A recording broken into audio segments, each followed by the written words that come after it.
Луси бүсгүй олон жилийн өмнө төрсөн гэр орон ээж аавыгаа үлдээгээд их хотын зүг сургууль соёлын мөрхөөгд явсан. Эргээд харахад 10-аад жилийн амьдрал тэр чигээрээ адал явдал дүүрэн байсан байдаг. Өнөөдөр харин аавынхаа машинд суугаад төрсөн гэр орон руугаа дуу муутайхан хоёулаа явж байна. За эдний амьдрал их ядармаатай эдрээтэй. Тэр тусмаа Луси их хот руу явсны дараах нь түүний ээж аав хоёр хоорондоо таарч тохирохгүй улмаас салж мөр мөрөө хөөсөн. За гэр орон байр байшингаа түүний ээж авч үлдээ. Тэгээд одоо олон жил энэ байшин барилгаа харж байжгаад сүүлийн жилүүдэд маш хүн дээр өвдөж ерөнхийдөө ганцаараа амьдрах боломжгүй гэдэг үүднээс асрамжийн газарлаа нүүн шилжсэн байгаа. За ингээд хамгийн ойр дотны хүн буюу Луси түүний аав Тод хоёр өнөөдөр ээжийнхээ нарийн нандин зүйлийг одоо хуучин гэрээс нь цуглуулж одоо амьдарч байгаа асрамжийн газар нь хүргэж өгөх тийм үүрэг даалгавар аваад замын голоор явж байна. За ингээд Тод буюу түүний аав ээжээс нь салснаас хойш бас ганцаараа амьдарч байгаа. За тэгээд энэ гурван хүн гурван талд амьдарч байгаад яг харахгүй ингээд өнөөдөр нэг чигт одоо зангидагдаж уулзах юм түүхэн тохиолдол болж байна. 10 гаруй жилийн турш Луси ээжтэйгээ холбоотой байгаагүй шалтгаан бол хар бага наснаас нь бүх зүйлийг нь төлөвлөж зааж сургаж шаардаж байсан ээжтэйгээ Луси байн хэрүүл уруул хийж асуудалтай байсан учраас 18 нас хүрснүүгүй юу шууд их хотын зүг явсан байдаг. За түүний аав Тод одоо энэ бүх зүйлийг намжаахын тулд олон жилийн дараа хин тавьширсан ч гэсэн Лусид хандаж эцсийн бүлэг чиний ээж чамд л хайртай, чиний төлөө л бүгдийг хийлж энэ бүхтэй шаардлагыг хүлээлгэж байсан гэдгийг хэлсэн. За Эма буюу түүний ээж бас залуу цагаас их айхтар хөдөлгөөнтэй, төлөвлөгөөтэй ийм хүн байсан учраас одоо охиноо цаг наргүй шахдаг байсан нь Лусид аягүй хэцүү байсан. За өнөөдрийн хүртэл одоо 30 гарцсан ч гэсэн Луси ээжийнхээ энэ шаардлага зан арин шиг төвчдөггүй, уучлдаггүй, уулзаагүй олон жил болсон. За ингээд энэ хоёр ээжийнхэн тухай ойр зүрийн юмараа гэрийн гадаа яваад очисон. За гэрт одоо ойрын хэд хоног хүн амьдраагүй учраас харанхуй хүүт дарчихсан. За ингээд энэ хоёр түлхүүр хожоожоо онгоолгоод байшин руу орсон. За байшин руу ороод аав нь карманаасаа бичиг гаргаж ирээд хоёр хуудас бичиг гаргаж ирсэн. За эдгээр зүйлүүдийг аваад тэгээд буцаад асрамжийн газар хоёлоо очноо. Тэгээ үлдсэн зүйлийг энд нь үлдээгээд хаалгуу цонх бүх юм шалгачаад явна гэдгийг хэлсэн. За Лусид нэг цаасыг өгсөн. Тэрэн дээр болохоор том өрөө болон зочны өрөө, унтлагын өрөө, сейфнээс авах зүйлүүдийн жигсаалт. Аав нь болохоор галт тогооноос болон агуулгаас авах зүйлийн жигсаалтаа бариад хоёр тишээ салаад явсан. Өөрийн өсөд төрсөн гэр орондоо олон жилийн дараа орж ирж байгаа Лусид бүх юм тэр чигээрээ дурсамж байсан. Одоо тавилга, тоглоом, одоо гэр орны бүх байгаа байдал, үнэр танаар хан дээр байгаа зураас хүртэл одоо Лусид асар дотн тэр тусмаа тэр чигээрээ дурсамж агуулсан байсан. За ингээд Луси хэсэг одоо гэр орноо тойрч тэрийг барьж үзэж явж байгаад ээжийнхэн аавд нь бичиж өгсөн захиалгын хуудсыг гаргаж ирээд уншихад бүх зүйлүүдийг бол нарийн тодорхой бичсэн байсан. За картон цаас аваад тэрэн дотор бүх зүйлийн дүүргээ доотлын хуудсыг уншихад тэн дээр сейфэн дотроос үнэт дэдлэл болон гэр бүлийн зураг, эмэгтэй хүний нарийн ширээ юм байгаа тэднийг аваарай гэд хамгийн доотлолт нь хуучин одоо бичлэг, видео бичлэгний кассет байгаа. Тэрийг бас аваарай. Гэхдээ Лусид харуулж болохгүй гэсэн тийм хашилтанд нарийн үг өгсөн байгаа. За ингээд түүний аав тухайн захиалгыг бүрэн дүүрэн уншиж доод төгсгөлийг хараагүй учраас энэ захиалгын хуудсыг Лусид өгдөг тийм эзэг гарч. За Лусид харуулж болохгүй ямар учиртай кассет байна гэдэг дээр Луси тэр доор фокуслаж маш хурдан сейфний урд явж чадсан. За түүний нууц кодыг мэдж байгаа учраас 2-3 хэдэн тоо хийгээд сейфийг онгойлгосон. За сейфүүд дотор байгаа ээжийнхэн хэрэгтэй бүх зүйлүүдийг хамж картонд хийхээс гадна шорон дарагдсан нэлээд хуучны бургуутанд байгаа зүйлийг кассет байх ёстой гэж ойлгоод барьсан. Ягаргүй кассет байсан. За ингээд дугтуг онгоолгоо үзэхэд дээр үеийн одоо видео тоглуулагчийн кассет тухайн сейфэн дотор байсан. Яг л Луси үзэж болохгүй бүх нууц тэр CD-н дээр кассетэн дээр байгаа учраас Луси маш хурдан одоо энэ нууцыг мэдмээр санагдаж өөрийнхөө халаасанд бол хийсэн. За үлдсэн бүх зүйлийг картон хайрцагт хийгээд аав дээр очиход аав нас галтгооны бүх зүйлүүдийг зохицуулаад дуусаад за хоёулаа явъя гэдэг үгсэн. За ингээ гэр орноо сайхан шалгаад хоёр хайрцагтай аймаа машиныхаа ард хийчээд Люси аавтайгаа ээжийнхэн байгаа асрамжийн газар утсан. За замын турш аав нь юу хэлж ирсэн бэхээр эндүү олон жил боллоо. Тэгээ ээжээ чинь би хамуудлаа. Залуугийнх шиг тэр бардам итгэлтэй, зоримог ааштай, авиртай энэ бүх зүйл нь одоо бараг байхгүй болцсон. Чи ороод ээжтэйгээ уулз. Ээж чинь чамайг өдөр болгон цаг минут болгон ирээсэй гэж хүлээдэг. Чамайг залгах өдөр шөнөгүй хүлээдэг ийм хүн байгаа. Чи одоо ээжтэйгээ хамт надтай орж уулзах хэрэгтэй байна. Яг харахгүй чиний ээж шүү дээ гэдэг үг хэлсэн. За Люси болохоор үгүй би энэ түүн дээр ормооргүй бит хоёрын хамгийн сүүлд уулзалтын тэр мөч бол одоо хүртэл мартагдаагүй зүрх сэтгэл эмзэглүүлдэг учраас би ээжээ уучлаагүй тийм учраас орохгүй гэдэг хэлсэн. За Люси бол одоо тэгээ хар бага наснаасаа их хотын хүрээгээр яваад энэ тэрүүгээрээс ажил төрөө сургууль соёлгээд бүх зүйлийг бие даагаад өөрийгөө цогцлоодсон, өөрийгөө олдсон, хатсуулсан хүн учраас өөрийн байр суурин дээр бол ерөнхийдөө маш хатуу тийм характертай болчихсон. Одоо үгүй гэвэл үгүй, заа гэвэл заа тийм л одоо цаг нар барьдаг юм айхтар эмэгтэй болж одоо төлөвлөсөн байдаг.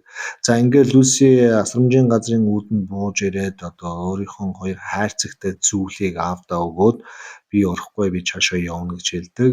Аав нь эцсийн одоо тийм удаа эргэж харахтаа ээж чинь чамд одоо хүртэл хайртай байгаа штэ. Чи ээж дээр ороод ядаж нэмэн мэдчихэж штэ гэдэг үг хэлсэн. За Люси бол үгүй би одоо ажиллаа бодмоор тантай эргээд ярья гэдэг маягаар машинаас агаад хөдөлсөн. За эргээд толинд харахад бол түүний аав тоод хоёр хайрцагны дунд тороогоод араас нь хараад үлдсэн.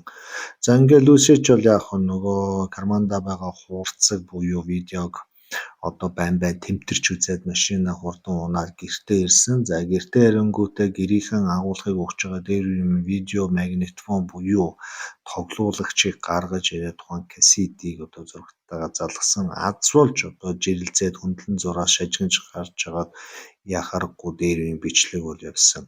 Яагаад Люсид үзүүлж болохгүй бичлэг сейфэн дотор байдгийн бэ? Яагаад би энэ бүх зүйлийг мэдэх ёсгүй юм бэ гэдгийг одоо үзчихсэн учраас Люси асар ихээр сонирхож тухайн кассетийг тоглуулсан. За тухайн кассет одоо баржигнаад, хэржигнээд дуу шууд үрс муутай байсан ч гэсэн бас бичлэгэн дээр гарч байгаа хүмүүс бол танигдахуйц байсан. Тэр тусмаа одоо тэн Люсигийн өсөд төрсэн байшингийн арт талын одоо зүйлгэн дээр түүний аав ээж цэл залуухан тэгээд нэг охинтойгоо хөөцөлдөж тоглож байгаа тийм дүр зураг бол үрсэг орсон. За ингээд тэр тухайн охиныг харахад бол Люси өөрөө байсан.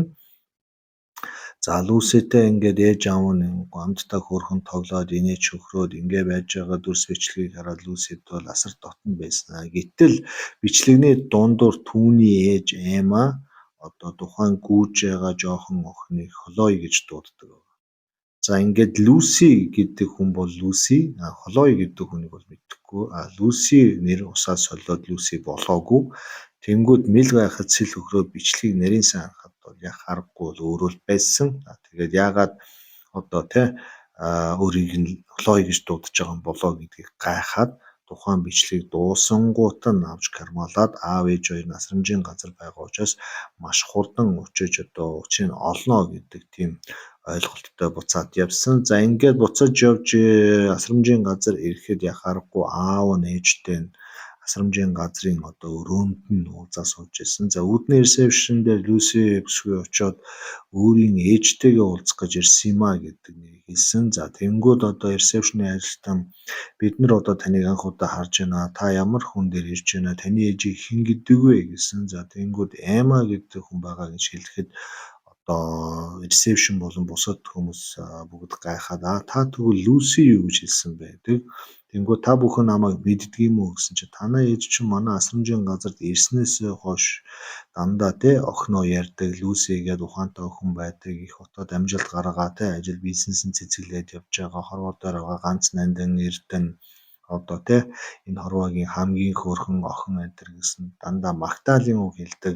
Тийм учраас бид нэр таныг ичнээ таньдаг болчихсон байсан юм аа. Тэгээ таныг Люси гэдэг байх нь гэсэн. Люси тийм ээ би одоо ээжийн ярьж байгаа охин мөн тэгээд олон жилийн турш адармантай бас тэ харьцаатай байсан учраас ээж дээрээ байн ирдэг ч юм уу уулзаагүй ингээд одоо 10 гаруй жил болчлоо өнөөдөр уулзахаар ирлээ гэдэг үг хэлсэн байгаа. За ингээд тухайн төвийн ажилчид баяраа л да түүнийг дагуулад одоо тэ түүний ээжийн хөвтөж байгаа өрөөнд орсон. За асрах газар руу ерөнхийдөө үнэхэрийн өөрийгөө авч явах чадваргүй болсон одоо тий тусал дэмжих хүн байхгүй яхаарахгүй ийм одоо улсын асралт хамгаалтанд орох ёстой хүмүүс тодорхой төлбөр тооцоотойгоор одоо энэ төвүүдэд бол ярьж байршдаг. За хүссэн хүн болгон ирэхгүй асар их одоо очир дугаар захиалга байдаг учраас ерөнхийдөө бас нэлээд юм болж иж ирдэг. За яг эдний ээж бол үнэхэрийн хүн өвчтэй хүний асаргаа суулганд байх ёстой учраас энэ төвд одоо ирээд бас хэсэг хугацаа үдэж байна. За ингээд Эмагийн өрөөнд одоо Люсиг аваад очиход Люсигийн ээж Эма түүний аав Тодтой хамт орны хажууд одоо хагас суудсан нарийн ширээ маяараа байж исэн. За ингээд Люси гартаа хуурцаг барьчихсан тухайн өрөөнд орж ирэхэд түүний аав Тод эргэж хараад гарын бас нэг хараад ерөнхийдөө ойлгосон. За ойлгосон учраас чимээгүй би тоо хоёрыг үлдээе дээ гэж хэлээд гараа явдаг.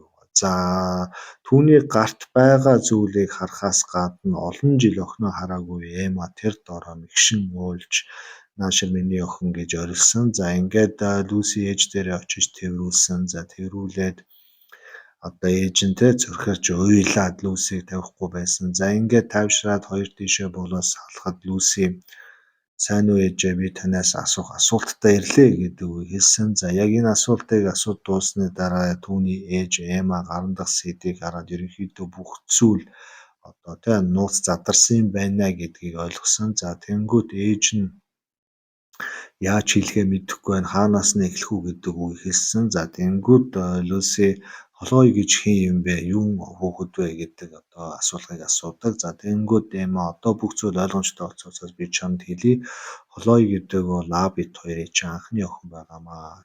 Тэгээ удалгүй энэ бичлэгний дараахан автомашины осолд өртөж бид хоёр охиноо алдсан. Тэгээд охиноо алдсны дараа ахиж одоо хүүхэд асрах газраас очиж өрөөж авсан охинтойгоо төстэй дүр төрхтэй үс гизэгтэй ийм хүүхдийг одоо сонгож тэгээд энэ охиныг маш жоохон байхад нь одоо ингэж авч өргөж авсан. Одоо тэг өргөж авсан охин минь бол чи Люси. Тэгтээ чи миний төрсөн охин биш ч гэсэн миний зүрх сэтгэлд байгаа хамгийн тэ цорын ганц одоо охин бол чи. Тэгээд өнөө олон жил чамд одоо энэ нууцыг хэлэхгүй чамаа гомдчихвол уу гэж боддог байсан. Үүднээс бит хоёр нууцлахаар шийдсэн юм аа. Тэрнээс биш одоо тэ нарийн ширийн хүн сонсохын аргагүй муу мухай юм бол байгаагүй.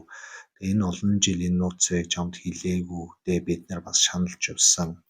Зарим зүйлийг тэ бурууга хүлээхэд хитрхи оройтсон бас байдаг учраас одоо энэ зүйлийг хэлэхгүй байж байгаад ингээд явж утсан. Гэтэл чи ингээд яаж ч мэдчихсэн байна гэдэг хэлсэн. За тэнгүүд Люси энэ бүх зүйлийг эргцүүлж бодоод хэсэг хоошоо сууж явахдаа яхаарахгүй түүний ээж аав хоёр түүний төрсөн эцэг юм шиг их юм шиг бүр тэрнээс илүү юм шиг Люсиг хайрлж исэн хайрын Люси мэддэг учраас үнэхээр их гайхаж бас баярлаж багтаж ээжигээ тэр дороо уучлсан. За тэнгуүтээ Люси шууд босч ирээд ээжигээ маш чангаар тэрвэрч одоо чи бол миний хамгийн хайртай бас миний төрсөн ээж шүү дээ гэгээд ээжигээ тэрвэрээд маш чангаар одоо тэ зөрхөрч ээж охин хоёр уйлсан байдаг. За энэ үеэс хойш одоо Люси, Эма Тод гурав бол их улам одоо бие биенээ ойлгож улам бие биенээ хайрлаж үлдсэн цаг хугацаагаа бас хамтдаа аз жаргалтайгаар элдэв нууцгүйгээр бодлонгүйгээр ингээ сайхан өнгөрөөсөн. Тэгэхээр энэ гоё түүх биднэрт юу харагдуулж байна юу хэлж байна вэ гэхээр бүх зүйл цаг хугацаатай. Нууц хүртэл цаг хугацаатай. Хизээ нэгэн цаг бүх нууцуд ил болно. Харин тэр үед сайн зүйл бол аз жаргал болж үлдэнэ. Хэрвээ муу зүйл байх юм бол амьдын там болж одоо үлдэх ийм нэг уртаа байгаа. За ингээ өнөөдрийн орсон гоё түүх маань та бүхэн таалагдсан гэж найдаж байна. Тэгээ тун удахгүй дараагийн иймэрхүү гоё түүхүүд араараас угсраад орж ирнэ. Тэгээ та бүхэн орж гараад ойрхон байж байгаа.